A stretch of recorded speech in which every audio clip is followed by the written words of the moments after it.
I know what you're thinking. What a bloody mess. Oh.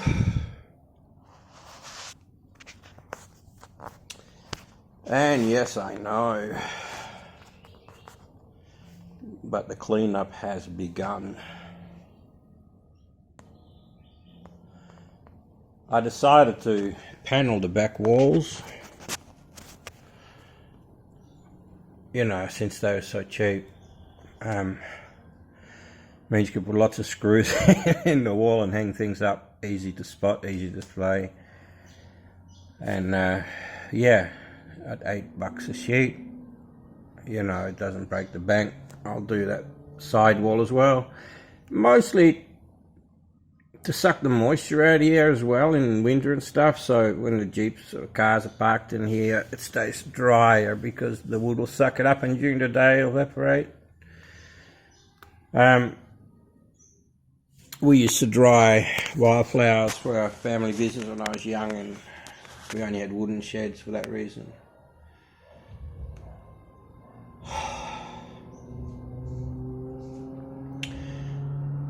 Had my pump turned up on Monday from 2.5 to 3.5, and next week to 4.5 or maybe even 5.5. The equivalent medication I had before was 7.5, so I'm still well below that.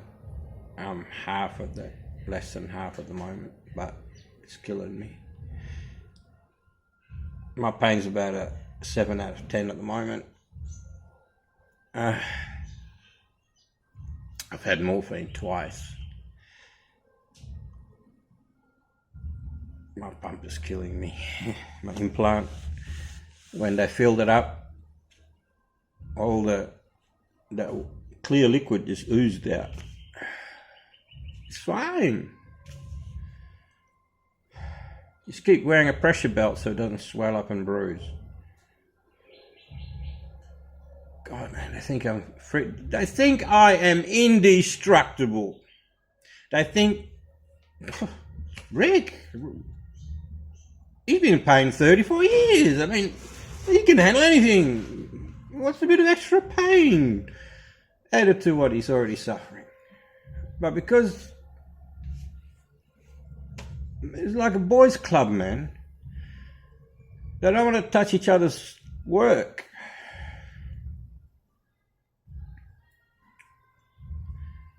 I don't know what to do. This morning I woke up crying in pain.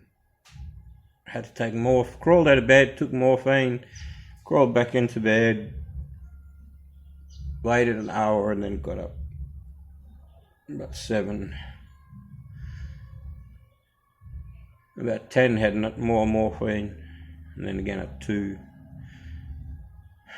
Now I'm due for more.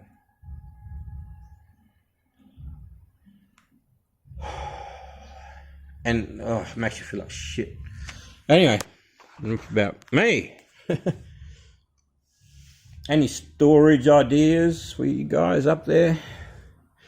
I was thinking of putting the milk crates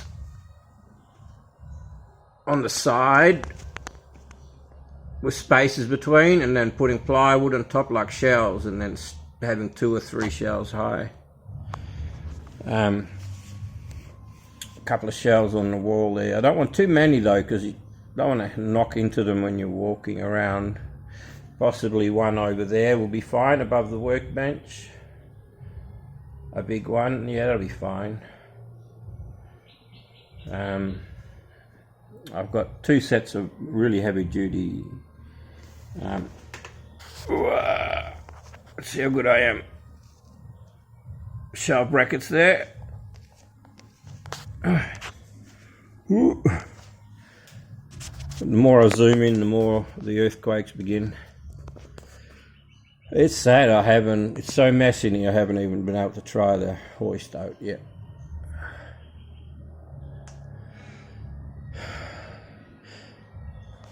Bloody hell, you know, clear tubs. I thought maybe I could stick everything in tubs with lids, you know, so you can see through them, you know what's inside. Like $30 a pop. $30 for a clear tub, plastic tub. Where's the value in that?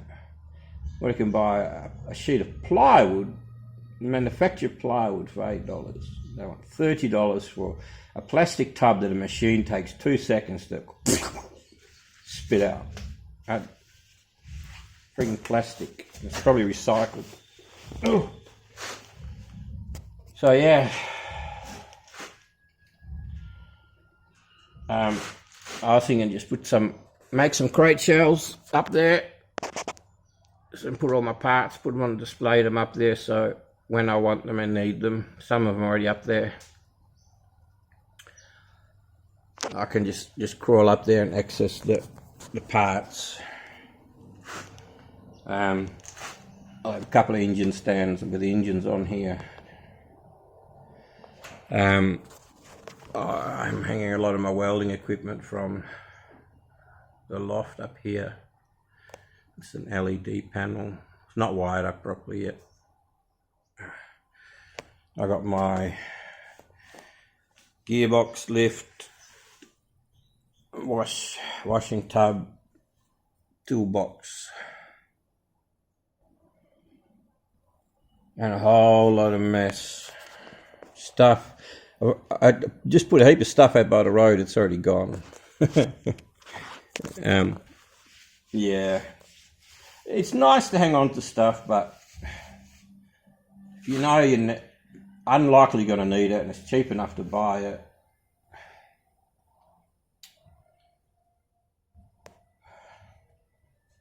sorry, pain.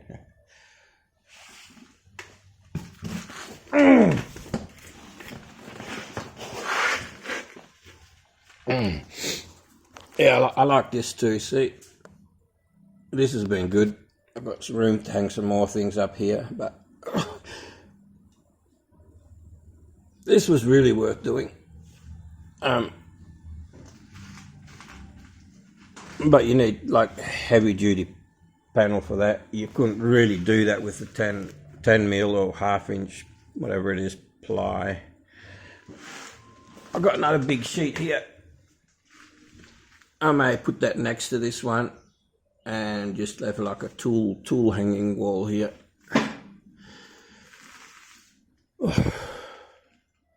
I finished the, as you can see, the brace, the extra support in the middle of the loft.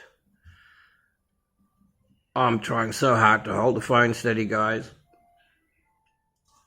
Put a bit of C-channel under there. It's only screwed because I didn't want to weld it or nothing, in case it interfered with the future height of the vehicle.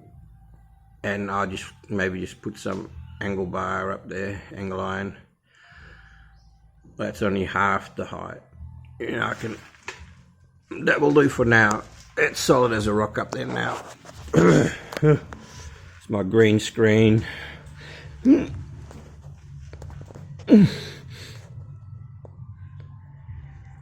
I'll hope I don't get monetized for my wife's karaoke in the background. These speakers I probably just hang up on the wall, one each side of the window maybe. I just use a little cheapo MP3 player. I would let you hear it, but I'd be demonetized. But the grand opening is not far away.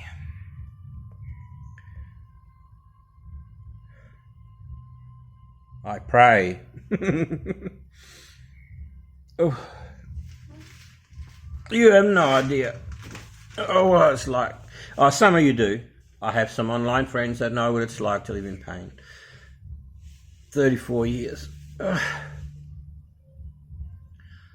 And then people say, oh, at least you're alive. That can be quite difficult to listen to sometimes because there's a difference between being alive and living. Honest, there is a big difference between being alive and living. Not sure I should store those camshafts there like that. I think they curve after a while. I think they're only stockies. I don't think they're HOs. Yeah, I think they're only stock shafts, camshafts. I've got some HOs in that engine there. That's an HO engine.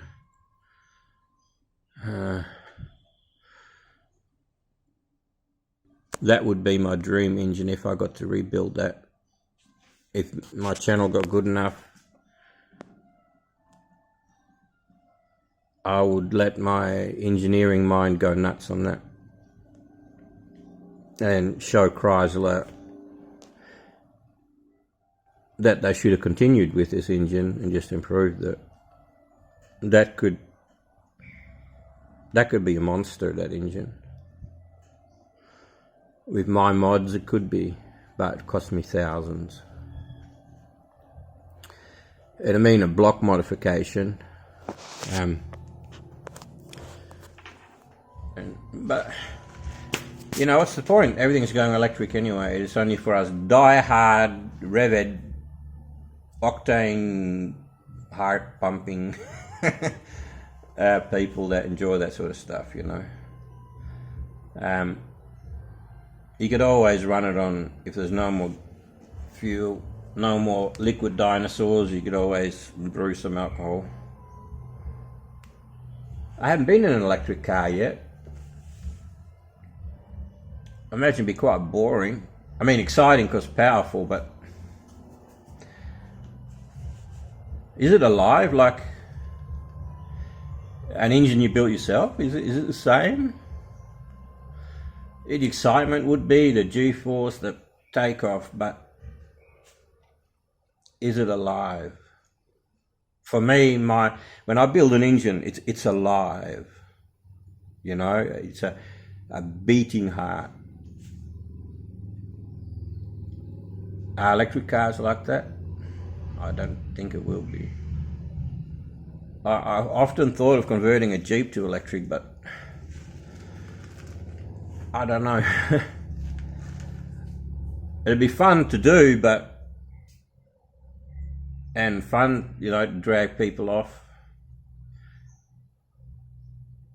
But it'd be like it'd have no soul, no beating heart run by. Anyway, as my phone rudely stopped recording, yeah, I feel like my vehicles that I build are alive. They're an extension of me. But maybe my phone is trying to tell me it's time to get my ass inside and get some pain relief.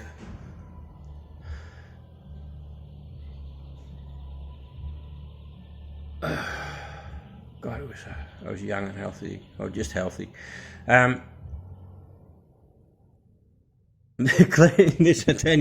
Cleaning this mess up is, I'll hate it. And it'll be done, and then I'll be super happy. Oh, there's my HD transfer case under there. 424, or what is it? 424242 HD. It's a V8 one anyway. It's not a 6-cylinder one. It's imported from America. All going in the Red Beastie in time. All for you to see and enjoy me watching me do that. Every now and again you see people who put a 6-cylinder one in a V8 one and they keep blowing them up. Anybody got one? I busted mine. So yeah, it can be done. You can, but not if you're lead foot. I don't think.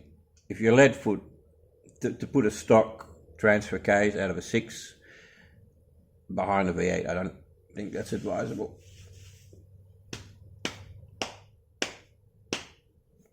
Catch you later. And maybe my next clip will be, it'll be finished, and it'll be a car in the hoist. It'll be the grand opening of the great Aussie Jeep backyard man cave workshop thingy. Love you guys. Take care of yourselves. Huh? One last look at my mess. Don't puke. Oh, gross.